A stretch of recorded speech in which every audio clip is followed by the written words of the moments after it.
आज के वीडियो में आपको बताने जा रही हूँ, जो मनुष्य अपने हाथों से ये काम करता है उसके घर में माँ लक्ष्मी एक सेकंड भी नहीं टिकती हैं और उसको छोड़कर चली जाती हैं। तो आज का वीडियो बनाने का उद्देश्य यही है कि माँ लक्ष्मी कभी आपको छोड़कर ना जाएं, वे स्थायी रूप से आपको आशीर्वाद दें और आपके घर में निवास करें। तो क्या है ऐसी आदतें जो आप अपने हाथ के द्वारा करते हैं और उसको आपको नहीं करनी चाहिए। तो आइए बताती हूँ।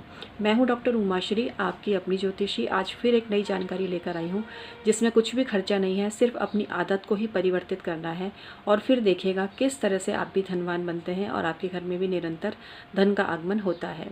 मित्रों, यदि अभी तक चैनल सब्सक्राइब नहीं किया है तो प्लीज़ आप इसे सब्सक्राइब कीजिए, बेल बटन भी दबा लीजिए, अपनी कुंडली का परामर्श भी लीजिए। अभी कोई ऑफर नहीं चल रहा है, आने वाले टाइम में आ सकता है, लेकिन अर्जेंसी है तो बिना देरी किए परामर्श लीजिए, क्योंकि एक एक सेकंड खिसकता जा रहा है, ज़िंदगी आगे बढ़ती जा रही है। कब तक आप इस तरह की ज़िंदगी जिएंगे?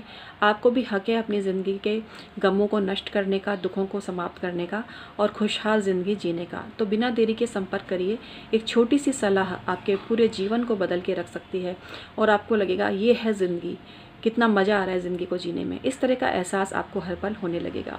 तो बिना देरी के संपर्क करिए, अपनी कुंडली में व्याप्त दोषों को दूर करिए।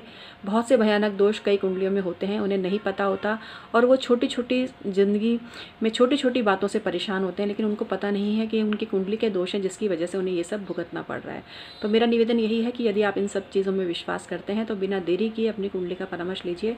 मैं 23-24 वर्षों से ज्योतिष पर कार्य कर रही हूँ। इसके अलावा मैं सिर्फ ऑनलाइन परामर्श देती हूँ, फ़ोन पर मैं उपलब्ध नहीं हूँ, क्योंकि फ़ोन पर भी बड़ा रिस्की हो गया है। एक ही व्यक्ति के नाम से कई लोग अपने फ़ोन दे देते हैं, जिसकी वजह से कई ज्योतिषियों को संकट का सामना करना पड़ता है। तो ईमेल आईडी के थ्रू आप परामर्श लीजिए। बैंक अकाउंट नंबर मैं आपको दूंगी, तभी आपको पैसा जमा कराना है, उससे पहले आपको किसी को भी पैसा नहीं देना है। तो चलिए आज का वीडियो शुरू करते हैं। और हाथ के द्वारा ऐसी कौन सी गलती है जो अक्सर लोग करते हैं?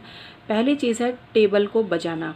हाथ से टेबल को, डिब्बे को, जो चीज़ हाथ में आ जाए उसको तबले की तरह बजाने वाले लोगों पर पैसों का संकट मंडराता है और आर्थिक स्थिति कमज़ोर होती है। अब कुछ लोग कहेंगे कि हमारे पास तो बहुत पैसा है। जितना आप डिज़र्व करते हैं उससे तो कम ही होगा आपके पास, ये मेरा दावा है, क्योंकि जितना इंसान के पास होना चाहिए उससे कम पैसा आता है अगर इंसान ये हरकत करते हैं। तो ये बहुत ही बड़ा दोष है और इसको बोल सकते हैं ये धन संपदा संबंधित दोष को निर्मित करता है।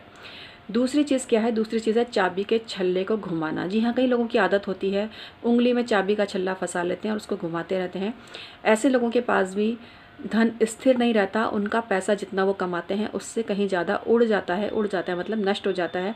यदि कामना है कि पैसे का स्थायित्व हो, जितना कमाएं उससे ज़्यादा आए और बचा सकें, बचत कर सकें, बरकत हो सके आपके पैसे में, तो ये आदत तुरंत ही बंद कर दीजिए। तीसरी चीज़ है किसी की तरफ उंगली दिखाना। उंगली दिखाना वैसे भी एक सभ्य भाषा नहीं मानी जाती और उंगली दिखाकर या उंगली से इंडिकेट करके कभी भी कोई काम नहीं करना चाहिए। ऐसा करने से भी धन का संकट आता हुआ देखा गया है।